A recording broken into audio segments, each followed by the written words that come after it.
Lo recibo al profesor en filosofía estudiantil Emilio Salvador.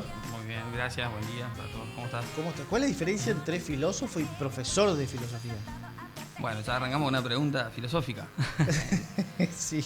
Mira, la diferencia es primera y fácil de responder es que no se estudia para ser filósofo, es decir, no hay una carrera para eso. Ah, bien, bien, bien.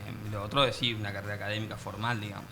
Yo creo que la definición de filósofo tiene más que ver con lo que vos vas haciendo a partir de los estudios que tengas y demás. Si vas trabajando en distintos pensamientos, en distintos trabajos, que pueden ser académicos o no, o trabajar a veces en la difusión también cultural o del saber. O sea que la palabra, con esto me escudo, ¿viste? Para Sí, contestarte, pero sí, la palabra filósofo en realidad sí. fue una palabra utilizada por Pitágoras, medio para salir del paso en realidad, porque una vez le preguntaron cuál era su oficio o de qué trabajaba y él dijo, yo me considero un buscador de saber, un filósofo, como que hizo una especie de neologismo, ¿viste? Porque no existía Sí. la palabra. Hasta ese momento no había sido utilizada, ¿no? No había Se sido había utilizada. escuchado filosofía, como filósofo, digamos. Exacto, Ah, pero bien. los que estudiaban filosofía, pero el filósofo como de profesión, digamos, yo creo que es como Mm. tomar una posición y una línea de acción que tiene que ver con la evolución del pensamiento, inclusive con interpretar pensamientos de otros autores y trasladarlos a distintos contextos, Ujú. distintas realidades, que es lo que se está haciendo bastante ahora, gracias a algunos referentes que aparecieron en los medios y demás que pusieron la filosofía un poco más Sí, en la actualidad, ¿viste? claro. Es decir, que uno se hace Yo filósofo. creo que uno se hace filósofo. Sí. Ajá. Hay una teoría que dice que en realidad todo aquel que reflexiona o piensa de manera profunda es como que, bueno, es un poco filósofo. Claro, claro. Sí, lo que pasa es que, bueno, Y es también un chiste urbano, ¿viste? Dice, bueno, ya está filosofando otra vez, ¿viste? Cuando uno se pone a pensar con un amigo, dice, bueno, está filosofando sobre un determinado tema, ¿no? sí, Como porque que uno lo relaciona casi una gastada, digamos, ¿no? sí, lo relaciona directamente con el hecho de, bueno, esa es la parte como peyorativa de decir, Sí. bueno, está divagando, está hablando Claro, cosas sí, sí. voladas, Sí, ¿viste? sí, sí. Y la filosofía convivió muchísimo tiempo con ese estigma, digamos, de decir, uy, esto es un embole, esto es re aburrido, re difícil. Sí. ¿O para qué sirve? Viste que te preguntan mucho también, ¿para qué sirve esto? Y bueno, muchas veces para nada, y muchas veces para un montón de cosas. Todo depende de dónde lo apliques, ¿viste? Y Sí, cómo. sí, sí. ¿Y qué pasa con, te toca ser docente? ¿Docente Toca de? ser docente. ¿De qué? ¿De qué materias? ¿De Sí. qué espacios? Bueno, tengo un espacio de ética, por ejemplo, y también de filosofía, y después doy una materia que se llama antropología filosófica. ¿En nivel secundario? Estoy en el nivel secundario y en el nivel superior también. ¿Qué pasa con la filosofía hoy, con la docencia de la filosofía, delante de los chicos de la secundaria? Que tienen seguramente este pensamiento. ¿Para qué me sirve esto? ¿No? Sí. Encima el sistema educativo pone la filosofía en las últimas instancias del secundario. Generalmente en quinto año, algún que otro colegio por ahí la tiene en cuarto, pero siempre tenés en los últimos años y un año. Ujú. Y ese es el primer desafío, ¿viste? Porque tenés que entrar, generalmente en quinto, yo siempre digo que hay como, en la secundaria hay 3 años que son claves, ¿viste? Primer año, porque es como la articulación del nivel anterior al nuevo. Sí. Tercer año, que es como que estás en la mitad, digamos, del secundario y todavía no estás en quinto, pero no estás tampoco en primero, Sí. estás en el medio. Y quinto es como un año, viste, que ya los pibes están como pensando en otras cosas, Mm. están pensando un poco por fuera ya de su, Mm. de su realidad de cursado. Y bueno, yo creo que el puntapié inicial es darte cuenta que primero hay que salir de la formalidad de la filosofía como una materia netamente teórica, digamos, donde vos entras y decís, bueno, Platón nació en el 400. Claro. Sí, sí, Porque sí, ahí sí. el chico dice, uy, esto es historia, o lo relaciona con cualquier otra cosa, ¿viste? O, no sé, una vez me preguntó uno así como vos, pero de una manera así muy franca, ¿viste? Me dijo, ¿yo para qué quiero saber qué pensó un tipo hace 2000 años? Mm. Entonces yo le digo, bueno, mirá, le empiezo a explicar por su celular. Le digo, mirá, vos tenés ese teléfono porque en algún momento hubieron preguntas, hubieron búsquedas que llevaron al avance tecnológico y esas preguntas se fueron multiplicando hasta que un día se materializaron en objetos. O sea, voy tratando de tomar cositas de su realidad cotidiana como para llevarlos a los pensadores. Claro, claro. Y para traerlos también a la realidad, digamos, ¿no? O sea, que todo lo que tenemos hoy, de alguna manera, es porque alguien se preguntó por qué, Exacto. y de ahí nació una experiencia nueva. Exacto. Y aparte la filosofía es un campo del saber abierto. Mm. Digamos, no es un espacio donde vos decís, bueno, está todo ya definido, entonces vos estudiás de manera estructurada, digamos. Hay preguntas que todavía se siguen haciendo, búsquedas que todavía se siguen dando, o sea que te da para pensar en cualquier realidad, en cualquier situación, en cualquier contexto, en cualquier cuestión, siempre un pensamiento de tinte filosófico siempre es una buena herramienta. ¿Diste cursos en colegios religiosos? Sí, de hecho trabajé. Bueno, yo me formé, bueno, mi formación fue múltiple, en el sentido de que yo empecé estudiando historia primero en la UNAM, Sí. hice 2 años ahí, y la filosofía estaba ahí, que me volvía loco, bueno. Claro, claro. Pues Porque tiene valga la contenido redundancia. historiográfico, ¿no? Para saber de filosofía, digamos, uno tiene que pasar también por la historia. Sí, yo tenía la duda primero entre las dos, historia me gusta muchísimo también, pero bueno, en un momento dije, ya está, tengo que ir por filosofía. Hice un año, me fui a Buenos Aires, después estuve en la UBA un tiempo allá, después volví para acá, porque bueno, allá también era todo un tema entre trabajar, vivir, estudiar, se Claro, complicaba, sí, ¿viste? sí, sí, Encima sí. todo lejos, bueno. Sí. Vine y dije, termino mi carrera acá y veo qué hago. Y bueno, y a partir de que empecé ya mi último tiempo de cursado, ya empecé a tener horas y a cubrir suplencias y demás, y entré en el sistema educativo, me fui quedando. Ujú. Y bueno, y ahora, después de un tiempo, como te decía, fuera del aire, viste que el secundario es como que son las inferiores del profesorado, Sí, claro. porque hay que pasar por el secundario. Es el sí o sí. aprendizaje necesario, ¿no? Sí, porque ahí tenés un ritmo y una Claro. dinámica Sí, sí, sí. única, ¿viste? O sea, entrar a un curso de 35 pibes, a todos contestar estas preguntas, imagínate, salir de ahí, vas a otro. Eso te da una experiencia que es insustituible. Ujú. Pero después que fui pasando por eso, tengo todavía un poco algunos cursos secundarios, pero concentré más ahora en el nivel superior. Y hace 2 años, 2 años y medio que estoy bastante abocado a la cuestión de la divulgación. Yo la llamaría cultural porque empezó siendo filosófica. Todo empezó por una columna, así medio casi de manera amistosa, como me invitaron a un programa, y decía, bueno, venía a hablar de filosofía. Sí. Y que fue como pegando eso, fue consiguiendo adeptos, digamos, y bueno, se fue formalizando más. Ahora ya estoy trabajando en algo más audiovisual, haciendo unos micros. Digo culturales porque yo empecé a abrir un poco la jugada. El año pasado trabajé solo con pensadores y pensadoras, Ujú. y sus teorías y un poquito de sus vidas. Y, qué sé. Y este año empecé a trabajar un poco en la cuestión de que la cultura no es solamente la filosofía. O sea, a veces relaciono música, arte, qué sé yo, arquitectura, películas, mostrando de que uno puede pensar filosóficamente desde distintos lugares. Esa creo que es como mi misión, mi automisión. Claro, Digamos. tratar de ayornarse un poco a distintas cosas. Es decir, a través de la música, por ejemplo, ¿no? Es como que mucho más empático. Yo soy hablarlo músico, desde eso ahí. me ayuda también. Claro. Ah, bien, bien, bien. Eso me ayuda, entonces me es más fácil ir por ese lado porque, bueno, tengo, digamos, 20 años tocando la batería, algo tuve que aprender, ¿viste? Sí.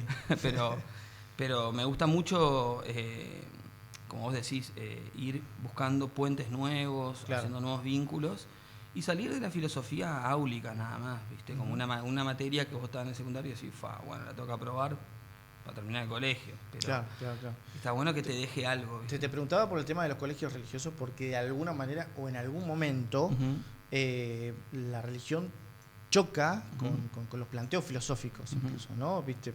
Esto de que no se pregunta por qué, de que esto es así porque es así. Sin embargo, la filosofía plantea algo totalmente distinto.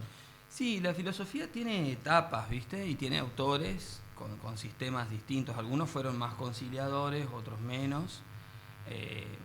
Hay como como un pensamiento colectivo de que la filosofía va totalmente por otro lado, digamos, Claro. que la religión. Pero si te pones a analizar, digamos, algunos autores y épocas, te das cuenta que ni siquiera en los momentos donde la filosofía estuvo más lejana, si se quiere, a la cuestión del poder religioso, había autores que seguían pegados a ella, ¿no? Caso de Kierkegaard, por ejemplo, ya en el siglo XIX, o decir, bueno, un tipo en el siglo XIX sigue haciendo filosofía teísta, digamos. Hay algunos que separaron más, Nietzsche, por ahí se separó más, Schopenhauer se separó más, pero fíjate que hasta Descartes, por ejemplo, que es un filósofo que uno, viste que hay ciertos filósofos que uno conoce de nombre y dice, no sé nada de este tipo, pero te dicen Descartes y vos decís, bueno, fue un filósofo, qué sé yo, Claro. Platón. Sí, sí, sí, sí. Por ahí no leí nada, pero Aristóteles, sé que fue un filósofo. Descartes, por ejemplo, en su época plantea dudar de todo para poder encontrar un conocimiento seguro. Y uno de los conocimientos a los que llega es el de Dios. O sea, imagínate que es esa cuestión, digamos, de que necesariamente tienen que ser incompatibles, no es real en el sentido de que, bueno, se pueden ir por lados, pueden ir por caminos diferentes, han ido por caminos diferentes y han tenido momentos de encuentro también. Creo que los encuentros nunca son, o por lo menos en los momentos actuales, no son tan amistosos como lo fueron en la época de Santo Tomás o en la época de San Agustín, digamos. Claro, claro.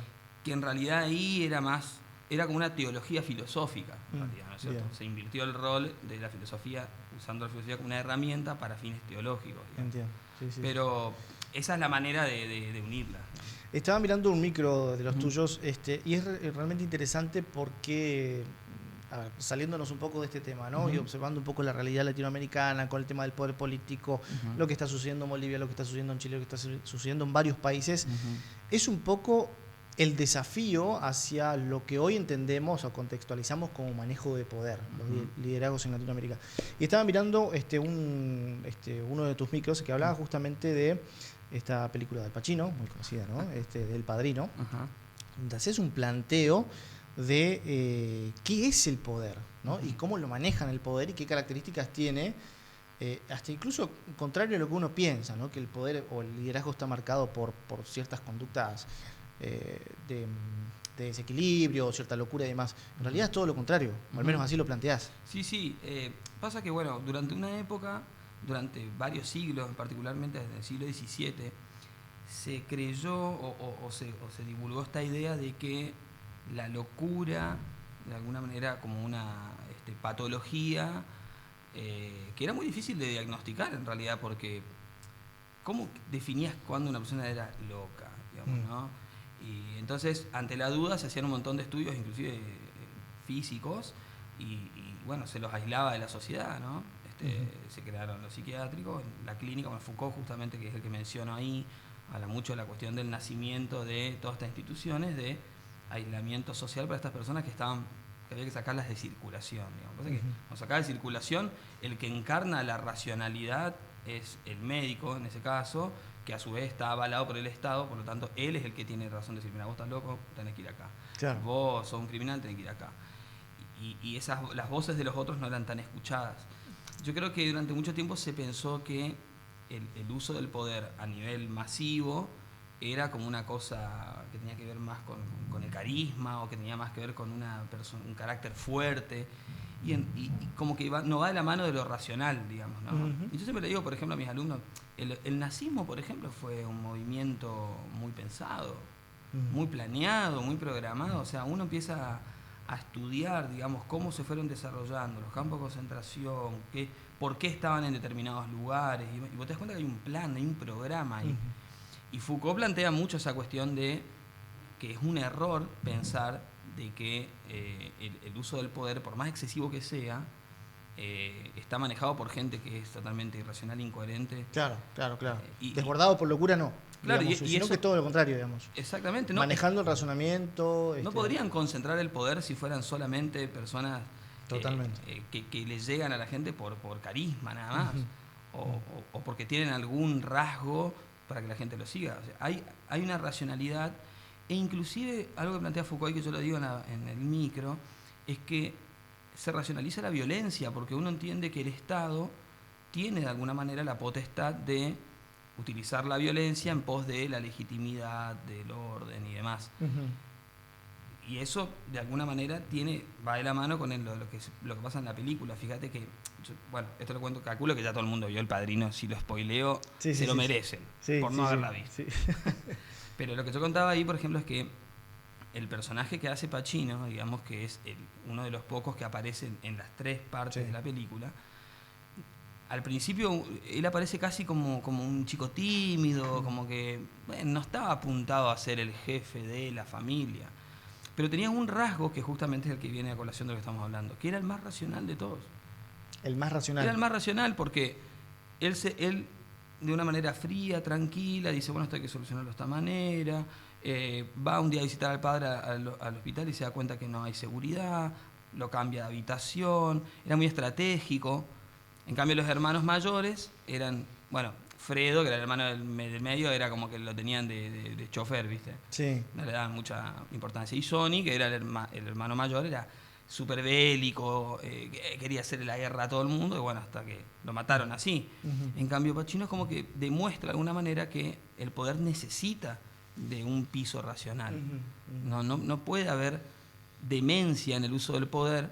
Ha habido, ¿no? Pero no prospera. ¿No? El ejercicio del poder no prospera en un suelo que no tenga cierta racionalidad. Traigo a colación, no sé si llegaste a ver en Netflix, una serie que se llama Monarca, que es bastante similar, ¿no? Una familia de mucho poder, mucho poderío en México, ¿no? Con toda la explosión que atraviesa hoy México con el tema narcotráfico y la cuasi democracia que tienen, ¿no? Realmente, por eso digo, es interesante traerlo en el contexto actual, ¿no? Una familia de poder, una de las hijas viene, o sea, se había ido durante muchos años de su casa porque lo había visto al padre asesinando a una persona y demás, se enojó y se fue, ¿no? Muy de adolescente. Vuelve de grande y vuelve con la propuesta del padre justamente de que se haga cargo de su emporio, ¿no? Bien. Muere el padre y ella tiene que hacerse cargo de absolutamente todo teniendo 2 hermanos, pero los 2 hermanos con un temperamento justamente mucho más eufórico, más pasional y mucho más contaminado de contexto, ¿no? Ella es como mucho más razonable y va aprendiendo. De alguna manera es, entre los 3, la más equilibrada y la menos manchada, si se quiere, con ese contexto, ¿no? Sí, y bueno, fíjate que ahí hay una pensadora que es Hannah Arendt, que es contemporánea, falleció en la década del 70. Ella escribió un texto que se llama La condición humana y habla justamente de la banalidad del mal, porque a ella le toca presenciar un juicio de un nazi que fue encontrado acá en Argentina, que fue Eichmann. Es una película, creo que está en Netflix, una película que se llama Operación Final.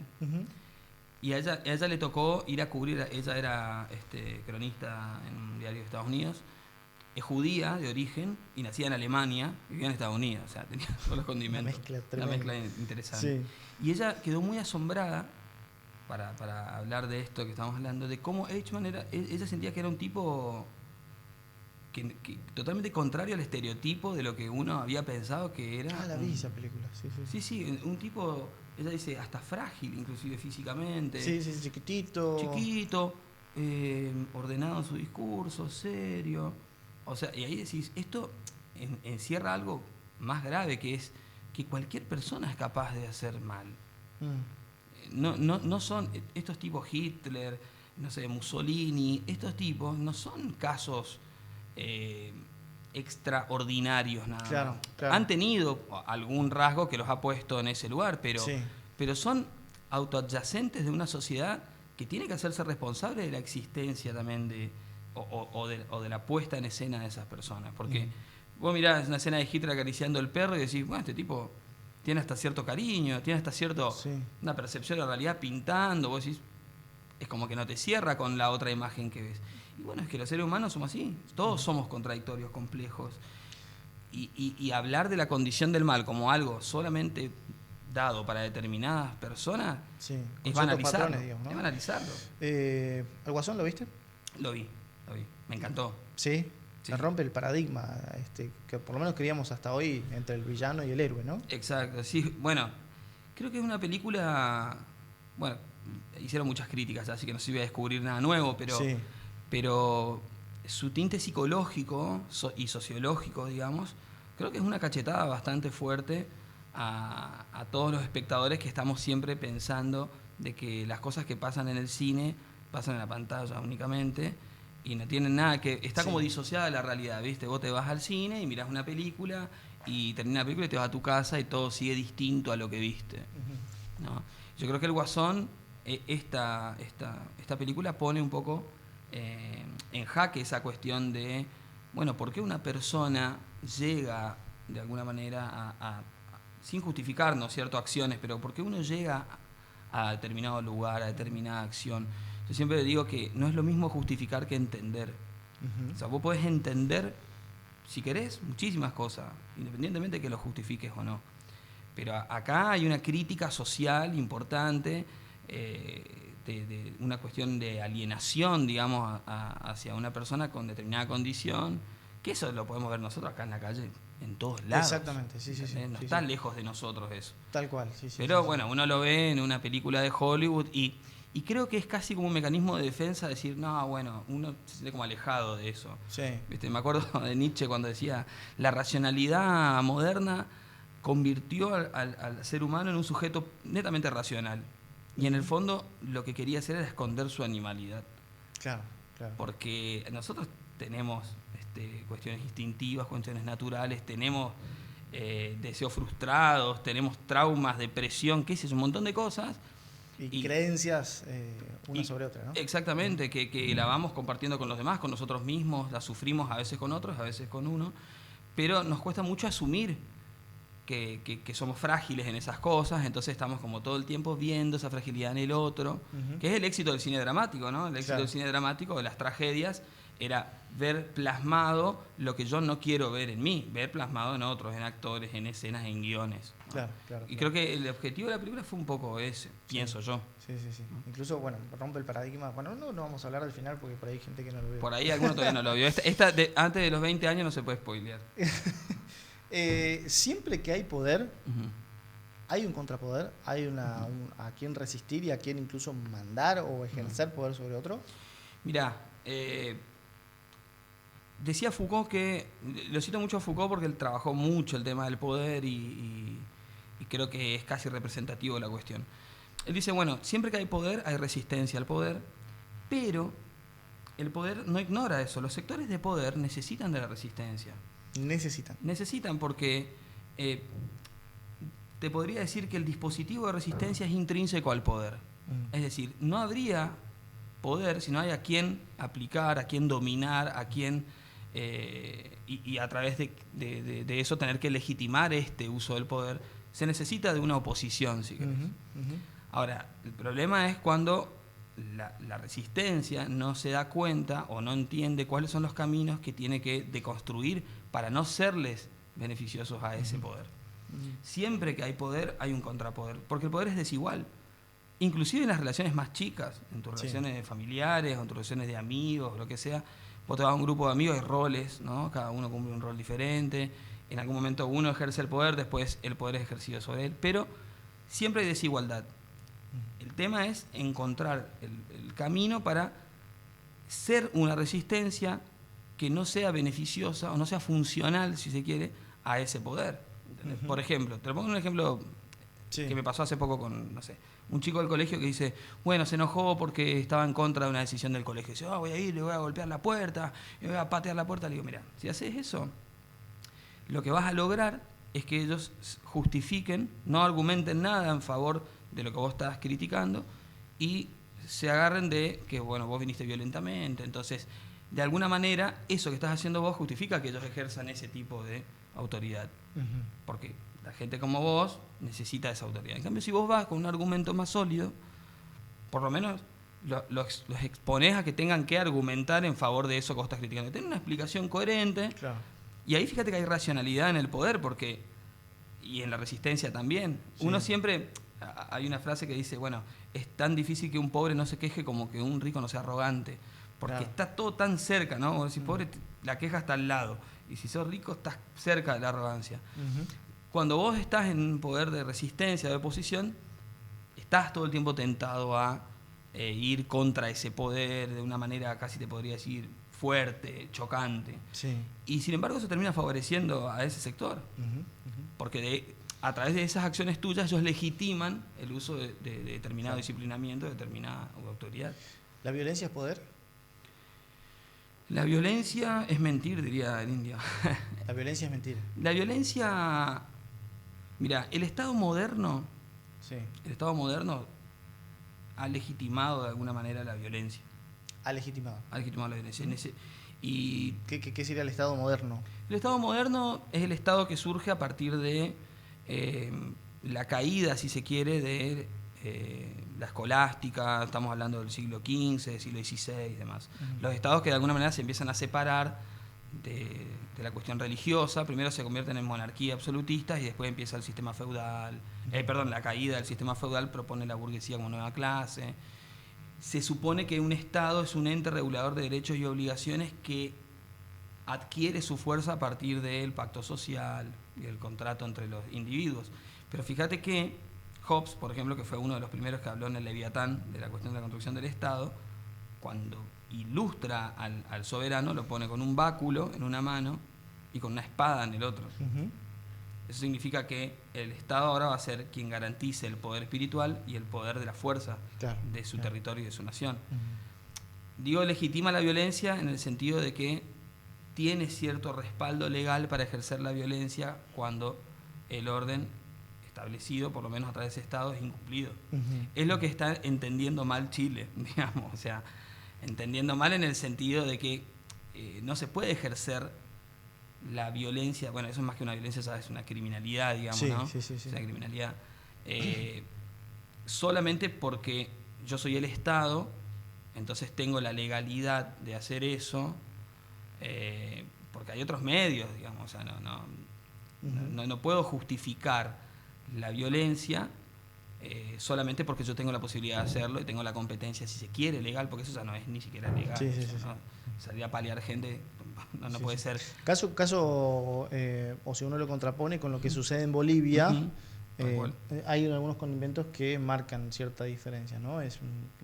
Se ha calificado ya en varios países como un golpe de Estado, ¿no? El uso de las armas, pero en contra del sistema político, no así en contra de la sociedad. Hoy sí ya es un caos, ¿no? Pero digo, lo primero fue correr a un presidente, ¿no? Sí, a las patadas. Claro, y en ese caso es violencia. Sí, yo creo que sí. Como también es violencia, digamos, querer perpetuarse en el poder, digamos, en el sentido de que, no lo digo particularmente por el caso de Evo Morales, digo que la violencia no es solo física. Claro. Hay violencia ideológica también, hay violencia psicológica y hay una violencia institucional también, ¿no es cierto? Cuando uno quiere de alguna manera concentrar poder de una manera ilimitada, eso genera violencia porque también genera que hay sectores que no pueden acceder nunca, que están siempre puestos en lugar de oposición. Entonces, creo que la violencia no hay que entenderla solamente como la cuestión física, sino como todo aquello que sea un abuso que viole los derechos individuales y colectivos de un grupo social. Emilio Salvador, nos quedaríamos horas hablando un poco y más que nada que nuestro contexto hoy rinde para plantearnos muchas verdades o paradigmas que hoy caen por sí solos, ¿no? Emilio, ha sido muy amable. Muchas gracias por la invitación, cuando quieran. Bueno, vamos a estar charlando acá. Perfecto. ¿Te parece? Gracias, Emilio. Gracias a vos.